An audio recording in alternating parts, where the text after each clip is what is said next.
dressed up. Alrighty, so let's get started. Okay,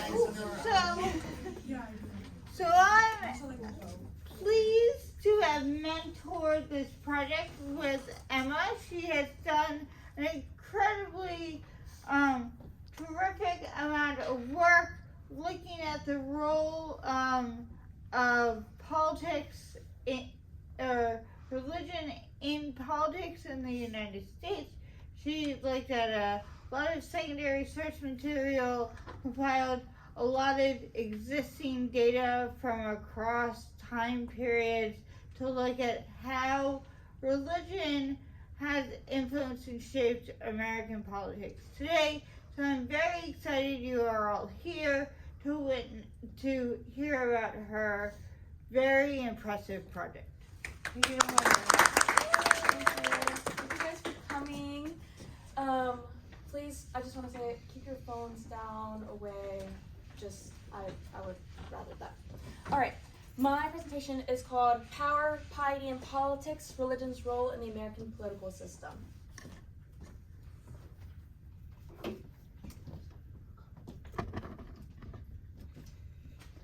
There are over 209 million adults in the United States. And if you can imagine, that is quite a lot of people who have to come together to make decisions. Coming to one conclusion, one decision, basically never happens. So this is what created political parties. We have the Democratic Party and the Republican Party.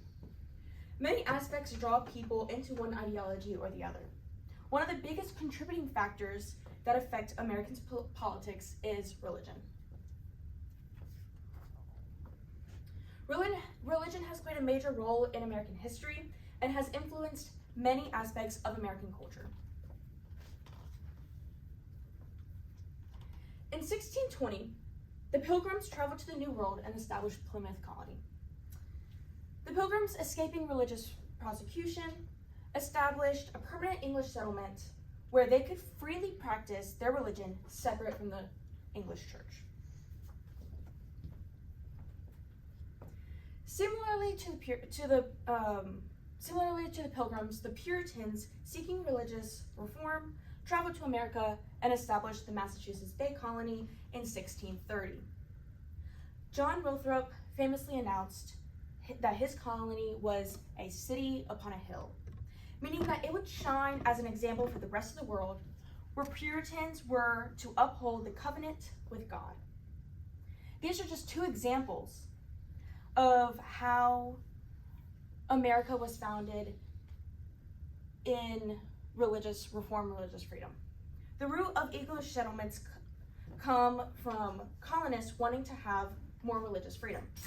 Throughout the 13 colonies, settlers practiced a wide range of religions.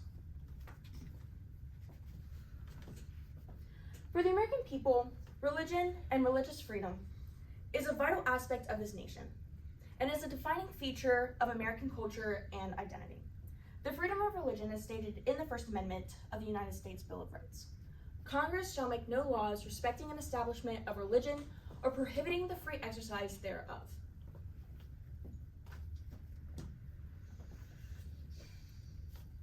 It is understandable as to why Americans use religious ideologies when discussing politics and why politicians use religion to appeal to the American people because of how deeply religion is embedded into the American history. I want to point out a few things before I begin. Because race plays a major role in American politics, race and religion may overlap in some aspects. Another disclaimer I would like to point out is that it's important to keep in mind, as I continue the discussion further, is the fact that eligible voters who choose to not participate in the voting process skew the data. There's a wide range of reasons why a person would choose to stay silent, but they also play an important role in politics as well.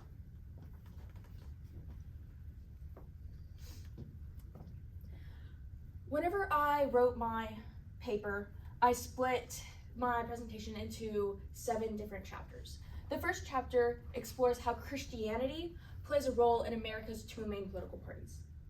Religious voters turn to their scriptures and to their own interpretations of religious texts when discussing specific issues such as homosexuality, reproductive freedom, climate change, gender equality, economics, substance abuse, and many other. Because topics such as these are well debated amongst different political parties, religious Americans help play a role in these debates. The term religious gap or God gap has been very popular in recent political vocabulary. The God gap means, or when people talk about the God gap, they're indicating this phenomenon that is being studied where the more often a person goes to church or attends religious sermons, the more likely they will be Republican.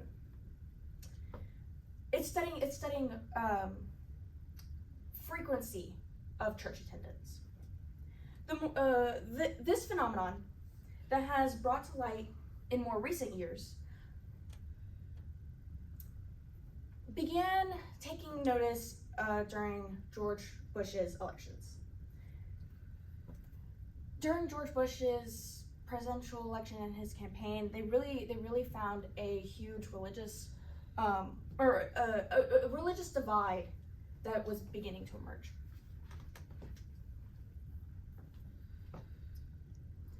Researchers have seen this God gap become more prominent throughout the decade. John C. Green, a distinguished political scientist and a professor, and now a senior fellow at the Pew Forum in Washington, explained that it was not until 1992 that a clear gap between voting behavior and worship attendance became politically significant.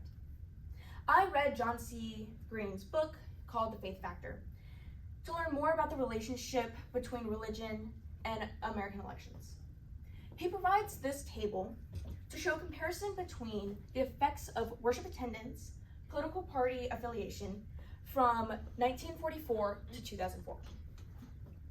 So if we look at this chart, in 2004, this is studying people who are Christian Americans. Christian Americans who go to church weekly or more than weekly, 63.1% indicated that they support the Republican Party, whereas only 36.9% indicated that they support the Democratic Party. Christian Americans who go to church less than weekly, 40% voted for the Republican Party, while 60% voted for the Democratic Party. If we look and compare those numbers to the year 1944, we can see that these percentages are fairly equal. So this indicates that this is a fairly new phenomenon that is appearing and that we did not really notice in 1944 and before.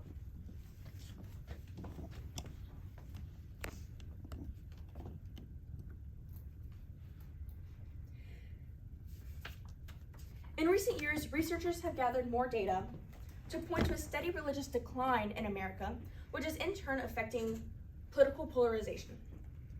Looking back to the 1950s, 90% of Americans affiliated with Christian religions. Now, only 64% of Americans say they are Christian. Researchers have found that Christian preference is closely tied to age.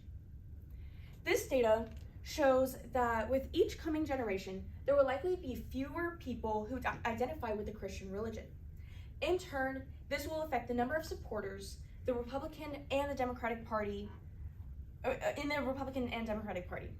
with non-religious Americans associating more with the Democratic Party.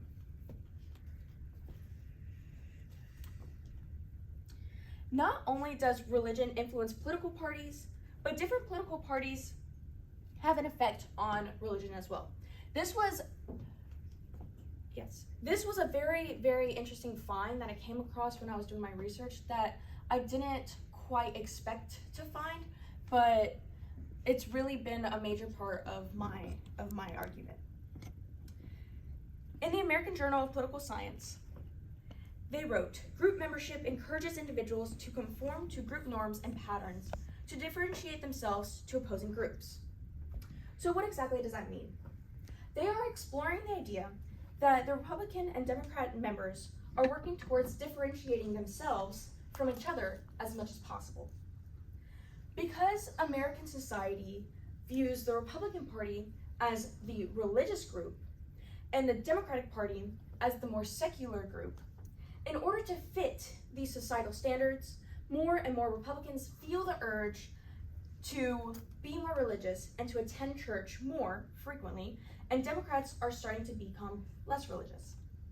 It is very normal for people to try and fit in with those around them and to slowly assimilate. Most people do not want to stand out and to stand out too much. So after a while in a new environment, people change to fit the societal norms. Take a person who just moved to a new town. Subconsciously, as they spend more and more time with these town people, they may begin to start dressing like them, start speaking like them, start using the same slang, same mannerism. Right? The same idea can be taken with Democrats who are trying to fit in with their fellow party members and vice versa. The power of society plays a major role in politics.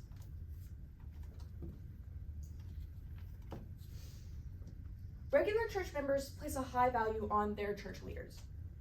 Religious leaders have an influence over their followers and can influence and persuade church members to believe certain things. They have much power, and some can abuse it and use it for their own benefit. One example is Pastor Dylan Oz from the Steadfast Baptist Church. Now, I'm sure some of you may recognize him. He, a couple years ago, got really famous on YouTube and other social media for his sermons at his church and his teachings. He gained much attention on social media after one of his Sunday sermons where he gave an anti-LGBTQ speech claiming that gay people should be, quote, lined up against the wall and shot in the back of the head. Pastor Oz was seen reading pages directly from the Bible that he claimed condemned homosexuality. Then he explained that all homosexuals are, quote, dangerous to society and that they are all pedophiles.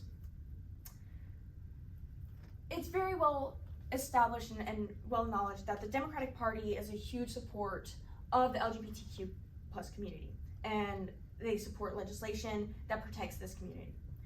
Members of an organization such as Steadfast Church who have a negative view of the LGBTQ plus community will turn against the Democratic Party.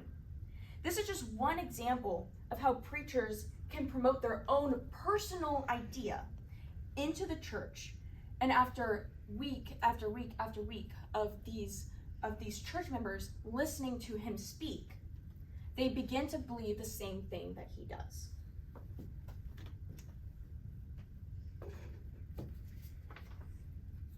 To conclude my first chapter, Christianity affects voting patterns and party association.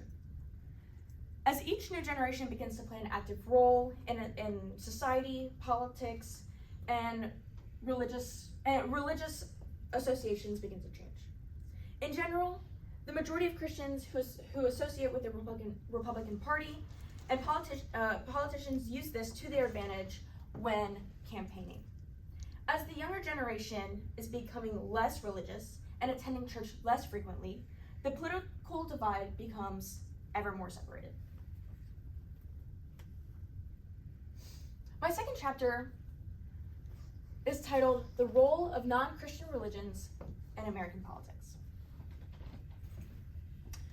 The United States of America is often nicknamed the melting pot due to the diverse number of people who immigrate to the United States, bringing their unique cultures and ethnicities. This nation, at its base, is built upon diverse groups of people stemming from different cultural backgrounds, unifying and learning from one another. Because of this, the United States is home to countless religions in which the American people pride themselves on protecting individual religious freedom.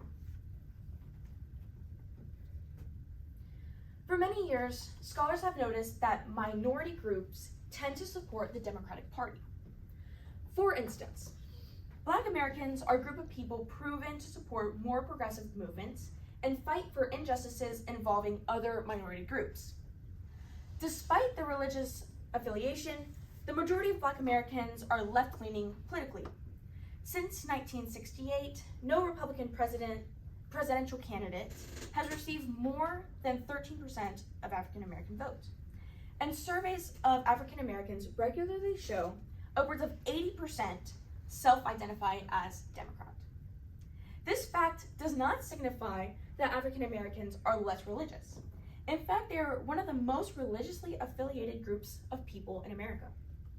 A survey taken in 2021 found that 75% of Black Americans are Christian. In the faith factor, John C. Green provided table 2.3 to show how race in religious groups affect party association.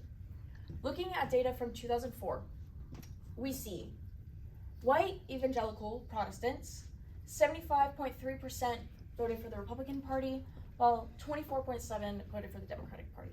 White mainline Protestants, 52.4% voted for the Republican Party, and 47.6% voted for the Democratic Party.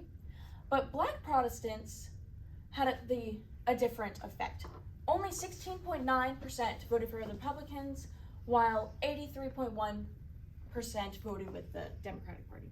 This is a very, very good example of how race can play a bigger role on politics than religion.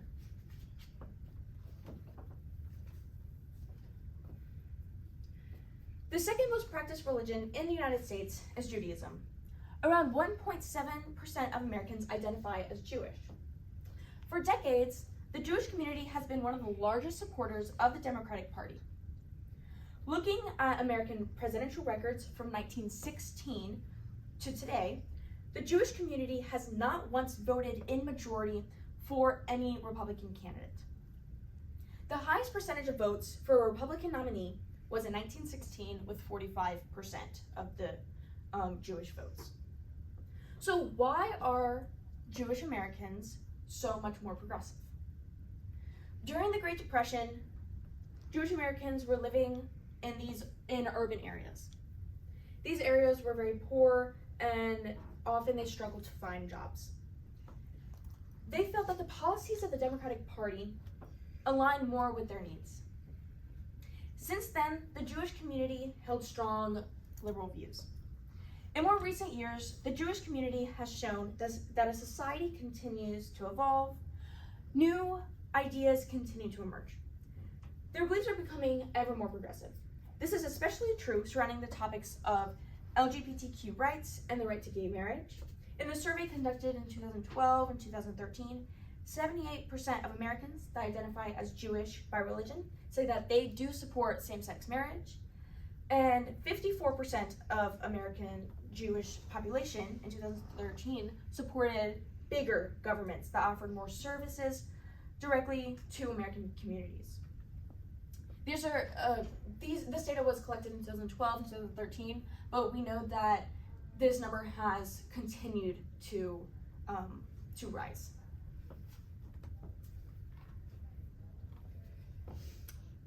During the 2020 election, an incredibly popular idea was that President Donald Trump was responsible for a further push of Jewish Americans towards the Democratic Party.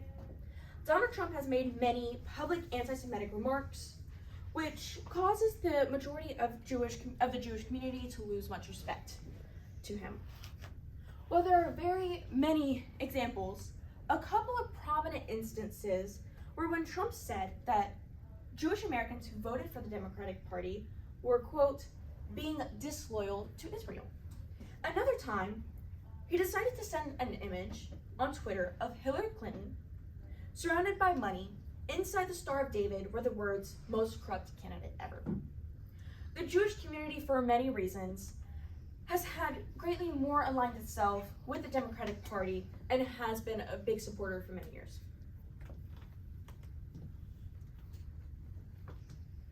Like contemporary Judaism, Orthodox Judaism plays a role in American politics as well. In terms of their overall political stance, they have extremely opposing beliefs to contemporary Judaism. When researchers in 2020 conducted a survey, they found that 75% of Orthodox Jews identified with the Republican Party. Another interesting pattern that was observed was the God gap. As pollsters and researchers have observed amongst the Christian community, there is a correlation between church attendance and political party affiliation. In a study conducted by the Pew Research Center, 8 in 10 Orthodox Jews say that they attend Jewish religious services at least once or twice a month, including 73% who do at least once a week. As previously seen, the religious persons who attend church multiple times a week are more likely to vote for the Republican candidate. This helps further push the hypothesis that people who are active church members are more likely to be right-leaning. Another major religion that is widely practiced in America is Islam. A large percent of American Muslims are immigrants or born into immigrant families. Because of this, the American Muslim community as a whole support more legislation that allows more opportunities for immigrants to live in the United States. While both the Democratic Party and the Republican Party are working towards implementing more immigration reform, the main disagreement between the two parties are about the illegal immigrants that live and work in the United States already. The Democratic Party is in support for an easier process for illegal immigrants to gain state citizenship and be with their families. Proposals made by the Republican representatives do not advocate for helping illegal immigrants obtain their citizenship legally, though they have proposed ideas where illegal immigrants can reside in America legally but have none of the benefits of being a full citizen. Minority groups often struggle to find a voice in government. 2/3 of American Muslims say that they would prefer having a larger government that provide more services over a smaller government. A larger government is able to pass stricter legislation to make certain that these minority groups are receiving the proper assistance in order to have equal opportunities. Americans began focusing a lot of their attention on the Muslim community after the tragic terrorist attack on September 11th. There are many Americans who are not properly educated on the subject and see these extremists in social media and quickly label all Muslims as Islamic extremists out of fear and misinformation. Especially after 9/11, the Muslim community continues to reject extremists and condemn their actions. Countless surveys have proven that there's no evidence that demonstrate a rise in support for Islamic extremism amongst Muslim Americans, as many people fear. In a poll, Republicans are more likely to believe that Islam encourages violence, and in turn, they discriminate on the Muslim community. The view many Americans have on the Muslim community is very apparent after hearing different conspiracy theories surrounding Barack Obama's faith in 2010. There was a rumor traveling through various social media platforms and encouraged by platforms such as Fox News that President Obama was in fact a Muslim. America is supposed to be a country where everyone is free to practice any faith that they wish. But the idea that an American president was a Muslim overtook the media in a very negative way.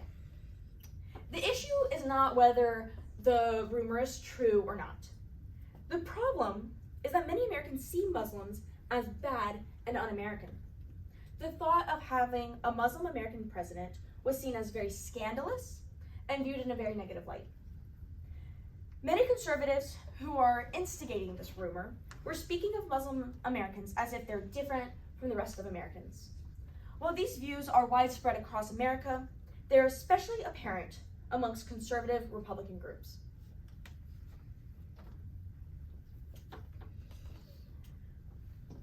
There are roughly 2.5 million Hindus in the United States.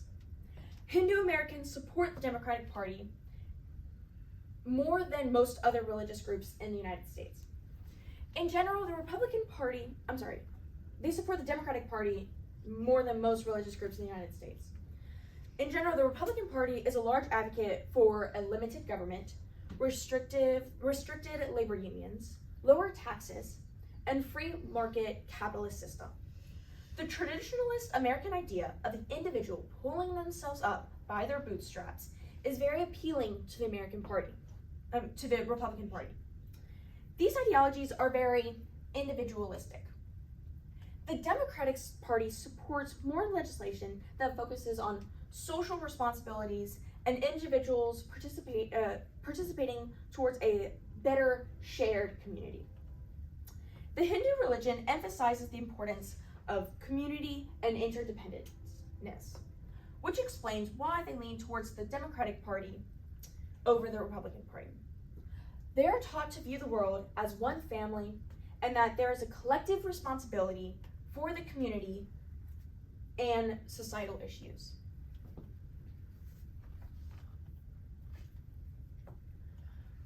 Chapter 3 explores how geography and education affect religion and American politics. It is very common for people who share similar beliefs to come together as a community and live near one another. Religions spread through the process called diffusion. There are two main types of diffusion: expansion diffusion, in which belief in a religion is spread directly from believer to non-believer, and relocation diffusion, in which religious groups move from a new location and spread their ideologies in the new area. Many religious groups across the United States move to areas where they feel more comfortable practicing their faith.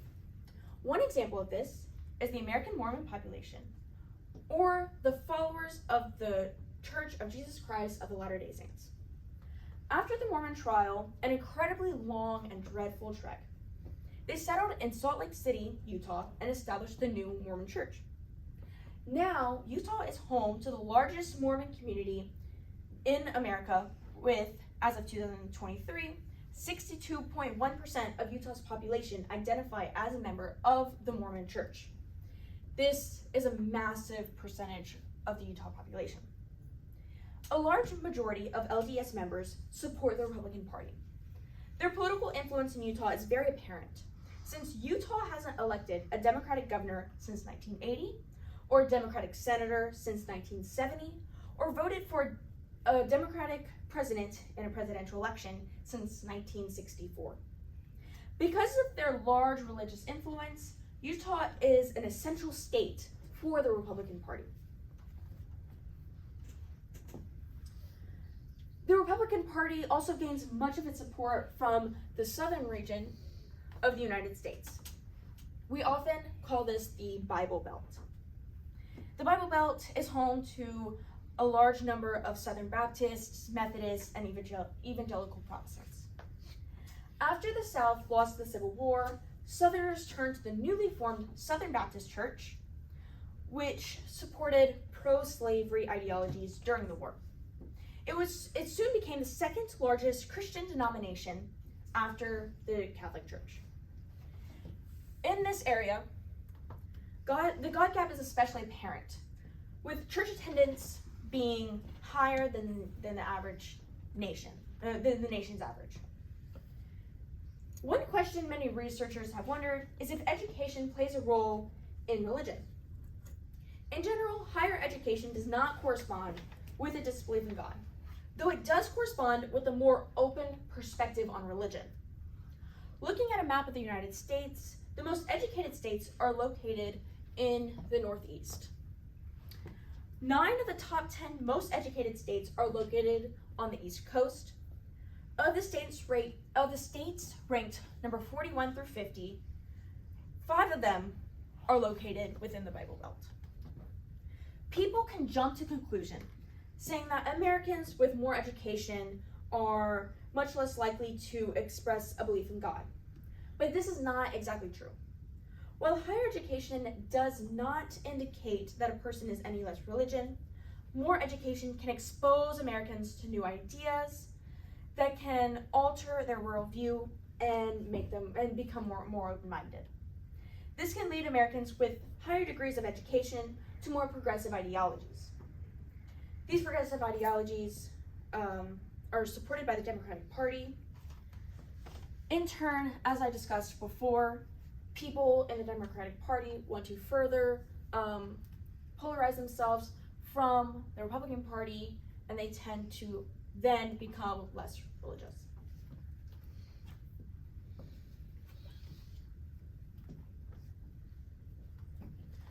Chapter 4 is titled The Role of Abortion on Modern Day Politics.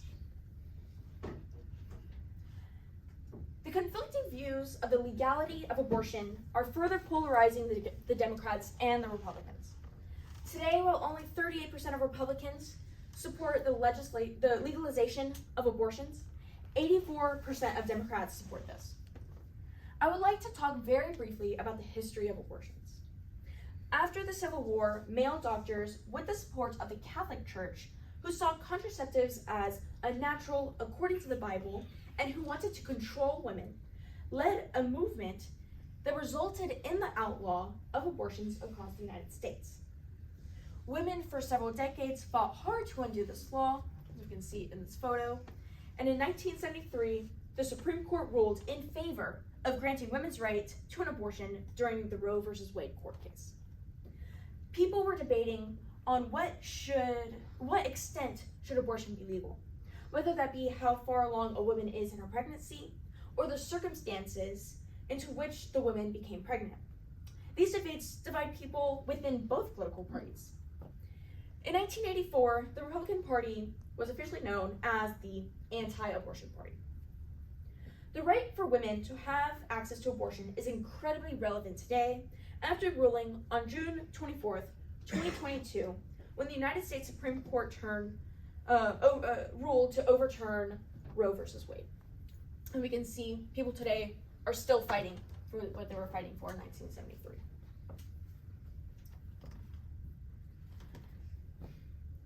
The decision made by the Supreme Court is a prime example of how the American people's votes play an important role on the decision-making process. When Donald Trump was elected into office, he appointed 3 judges to the Supreme Court. These judges provided the margin of victory needed to overturn Roe v. Wade. Many religions oppose abortions because they believe human life begins at conception. Therefore, termination of a pregnancy can be seen as an act of murder. There are other people who disagree with this statement, largely physicians and academic thinkers. There are other people who disagree with this statement, because they separate live human babies from fetuses. This is why they disagree. They often point to the fact that there's no scientific reasoning to believe that human life begins at conception at all. Many conservatives view abortions in black and white. But the pro-choice argument is much more complex. The key difference is that Democrats are looking at the right of the woman over the rights of the unborn child or the fetus. When I was doing research, I came across a book titled The Future of Religion in American Politics by Michael Barron. This was written in 2009. He argued that the role of religion on politics is actually declining. He claimed that, quote, the cultural issues that split people along religious lines are fading in importance. One very striking argument that Barron made is that he thinks it is becoming obvious, even to the strongest pro-life people, that abortion is never going to be criminalized again anytime soon, even in the unlikely event that Roe v. Wade was overturned. This is what he said in the book. Based on the events in 2022, when the Supreme Court did in fact overturn Roe v. Wade, in a span of 13 years, Barron was proved completely wrong. The criminalization of women's rights to an abortion shows explicitly the hold religious Americans have and pro-lifers have on politics.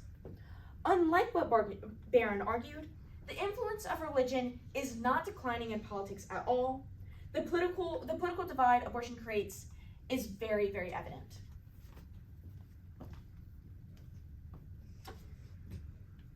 A very shocking statistic that I discovered was the fact that 31% of voting Americans claim that a candidate's stance on abortion would solely determine if they would cast their vote on them or not. Looking at Donald Trump's presidential campaign, many of his supporters came together on a universal pro-life stance.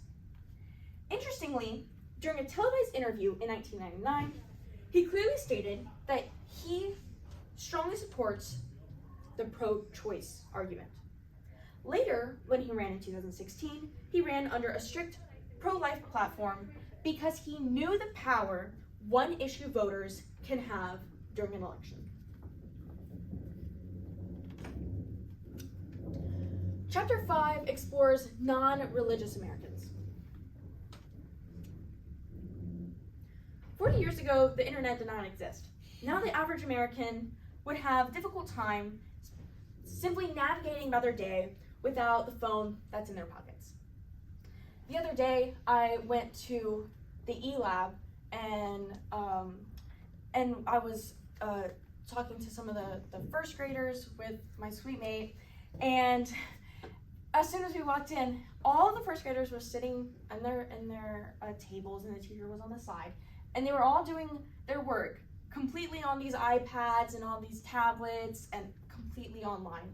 And it really shocked the both of us, because I remember when I was in middle school, I mean, we still worked out of books and workbooks and everything, and now everything is completely virtual. So it really was apparent to me about how much things have actually really changed. Right, so through various social media platforms, children are being exposed to different ideas that they would have never had just simply in their own household. By growing up with easy access to internet and social media, younger Americans are being exposed to more progressive ideas, such as acceptance of the LGBTQ+ community, more awareness of the damages of global warming, and social justice issues that the older generation may not have been aware of without the help of social media's influence. I think that this is especially true looking at my younger sibling. She has TikTok and social media and everything, and she has much more progressive ideas than even my older sister and my parents, just because of the information that she's receiving through social media. During the 2022 midterm election, we had the second highest youth turnout in the last 3 decades. Data also shows that for voters ages 18 to 29, 63% voted for the Democratic Party, whereas only 35% voted with the Republican Party. No other age group has had a larger voter margin. According to the Center on American Life, research has consistently shown that every generation of adults is somewhat less religious than the generation that precedes it. They provide a graph that shows what percentage within each generation affiliates with specific religions. So if we come over here and look at the unaffiliated section, the pink, if we look at the silent generation, only 9% identify as unaffiliated. Unaffiliated as in they identify as atheist or agnostic. If we look at Generation Z, 34% identify as unaffiliated. Right? This is, and with each generation, this number grows.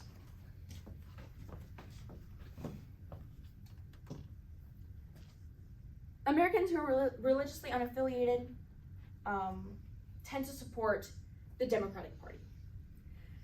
In the election of 2020, researchers found that 72% of religiously unaffiliated Americans casted their vote for the Democratic candidate, Joe Biden.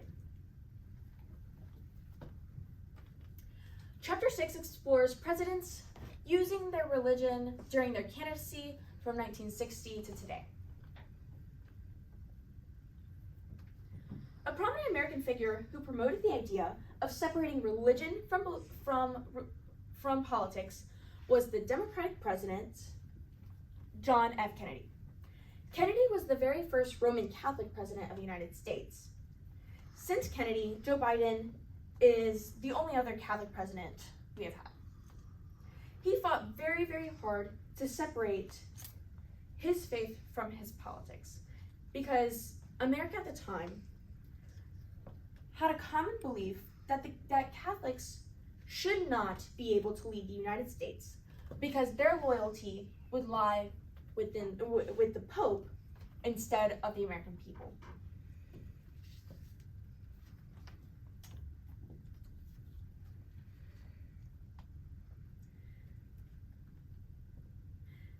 In 1976, the Democratic candidate, Jimmy Carter, launched his candidacy surrounding his very public religious belief as being a born-again Christian. Carter's open dialogue about his faith sparked the interest of thousands of evangelical Christians across the United States. After several years of religion becoming more and more separated from politics because of Kennedy, they were very excited to see a candidate who would bring their moral belief into the political world.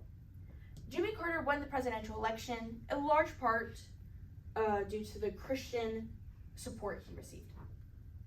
While he personally disagreed with homosexuality and abortion, he did support civil rights for the LGBTQ+ community and supported Roe v. Wade.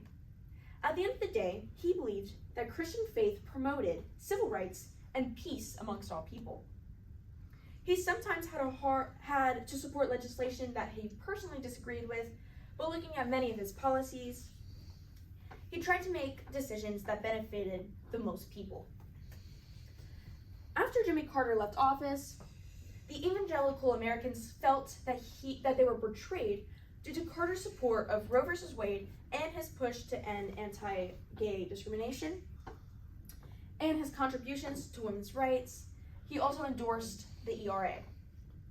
During the next presidential election in 1980, the majority of Christian Americans turned their back on the Democratic Party and supported the Republican nominee, Ronald Reagan.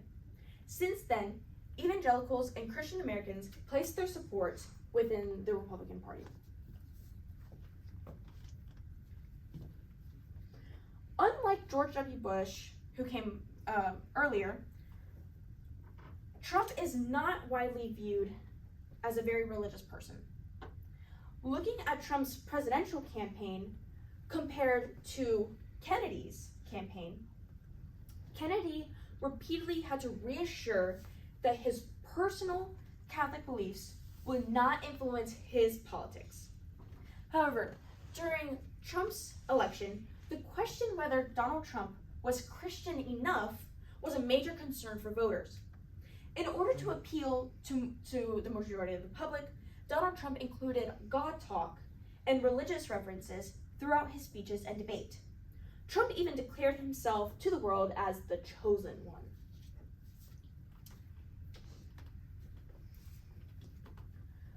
Donald Trump's opponent in the 2020 election was Joe Biden. It is very common for Biden to reference God, biblical references, and the Pope when talking about politics. Joe Biden claims that his religious beliefs are what fuel his political actions and the policies that he supports. While Joe Biden is publicly devoted Catholic, many pollsters and researchers have questioned why the majority of Catholics do not support him. One major platform that Biden and the Democratic Party support that deters many Catholics away is the support for women's health care and access to safe abortions. Biden's support for women's access to an abortion becomes a major topic of debate amongst voters and members of the Catholic Church. 55% of Republican Catholics and several bishops believe that because of Joe Biden's stance on women's reproductive rights, he should be denied the Eucharist.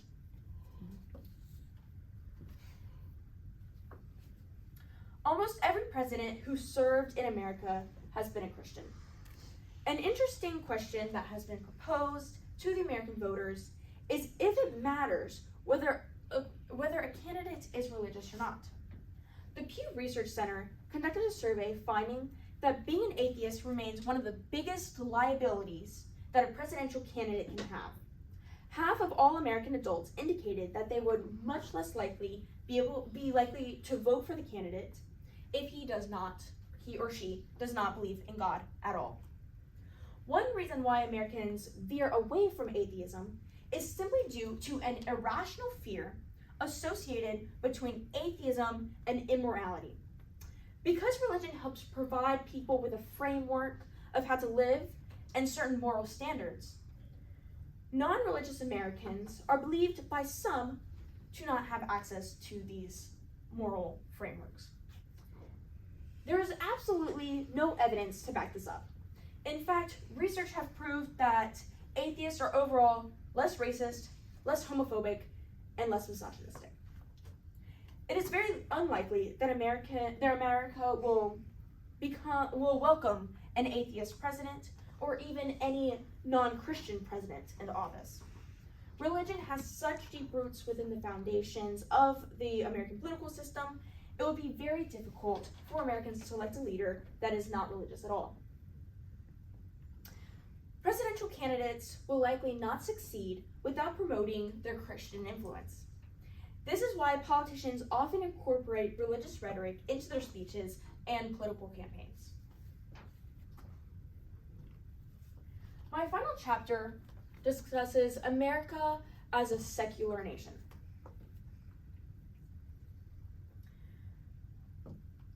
During my research, I wanted to compare America to France, who is also a very secular nation. France is a good example of a nation that strives to become more secular. France is known to promote laïcité, the constitutional principle of secularism outlined in the French Constitution. I wrote it down in here, and here is the translation. While the French government widely respects all religions, they have turned religion into the private sphere and established a secularist idea within the public sphere. Unlike the French, Americans react favorably when politicians reference their beliefs that help guide their leadership. Many Americans prefer to not constrict religion into the private sphere at all. It is important to reference each country's own religious history to understand why the two nations hold such opposing views. While America has a very strong religious foundation and has stayed largely Christian since the beginning, France has had a much different history with religion. France has had much more conflicts regarding religion. Historically, France used to be ruled under a Catholic regime. The church greatly abused the power, and eventually, after the French Revolution, the citizens stripped the church's influence and gave the power back to the people. They spent decades separating religion from public society. So this is why French placed so much emphasis on secularism.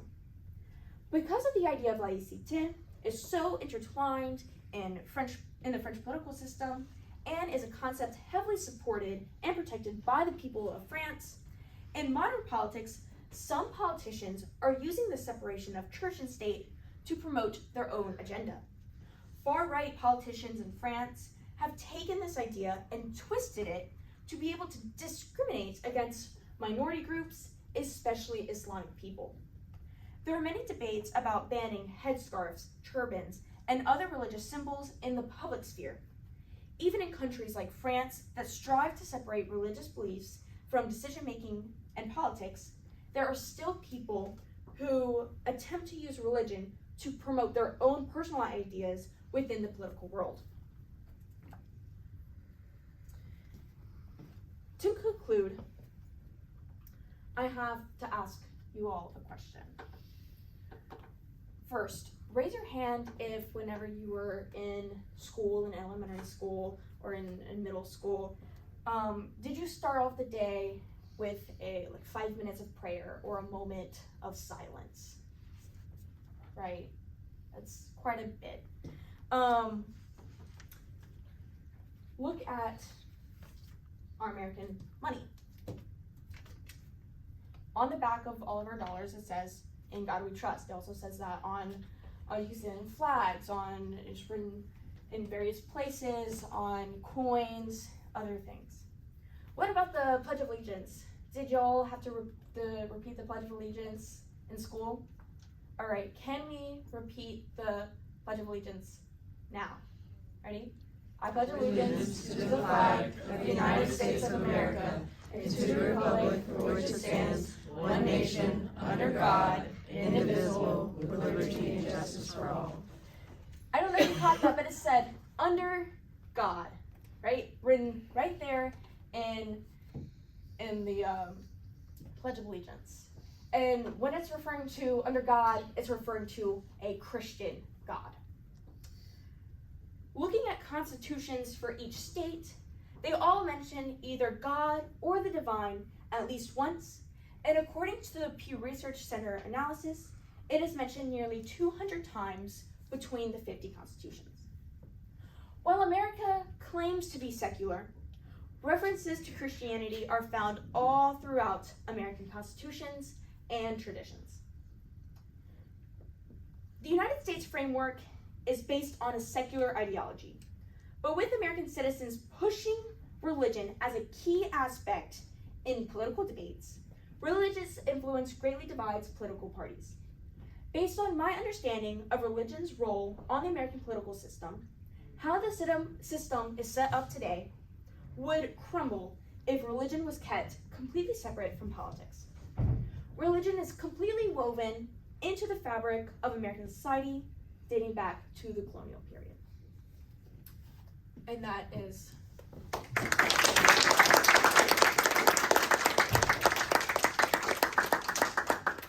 Who has questions for Emma? yes.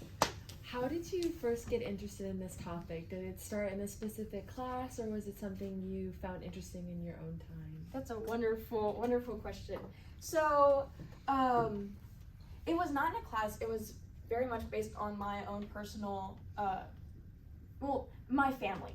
So my family is very much divided politically, with half being very, very strong Democratic supporters and half being very strong Republican supporters. The people who are Democrats in my family are also not very religious, do not attend church very often. However, the people in my family who are very Republican and have very conservative views go to church every single week and are very, very Catholic. So I was wondering if there was a correlation, if that was just my family, or was that an actual pattern that is seen. And it is an actual pattern that is detected and is very common. So that was my idea originally. Any other questions? And don't be shy, just all questions are good questions. Yes. Okay, well, based off of the way, like, current decisions that have happened with the Supreme Court and stuff like that, and from the book that you found, the author was completely wrong when he was like, this will never change, blah, blah, blah.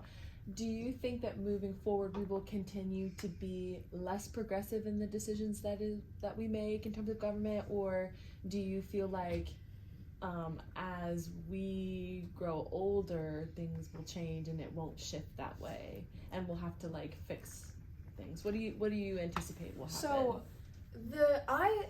So based on my understanding of what I found, the decision made by the Supreme Court was because Donald Trump elected these Supreme Court justices who ruled in favor of overturning Roe versus Wade, and the people who voted for Donald Trump into office were the older generation, right? And as I explained, as each generation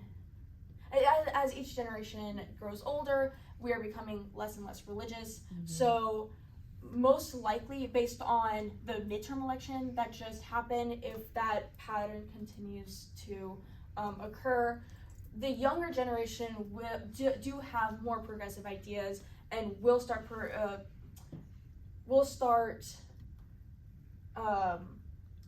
favoring more progressive thoughts. And I feel like eventually we will elect candidates in office that have the same views as us, and that it will probably become more progressive, based on my understanding. I know I can't like expect you to predict the future, but you know the statistic where it had like the pink and it was like growing of like unaffiliated religious, not religiously affiliated Americans. Do you think that number will just continue to grow until it like completely white, or is there going to be like a stagnant point? I definitely do not think it will continue to grow until it's completely, Right.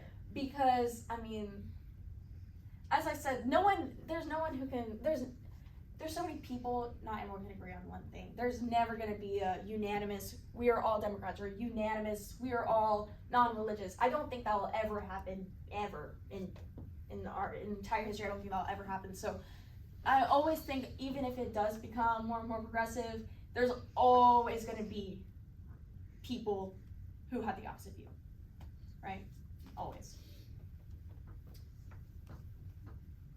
Any other questions?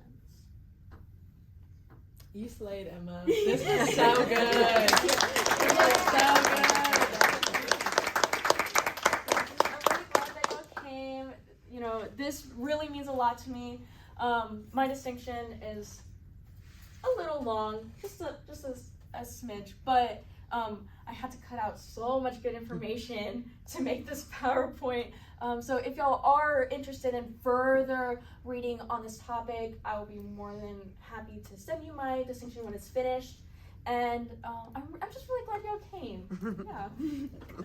Thank you.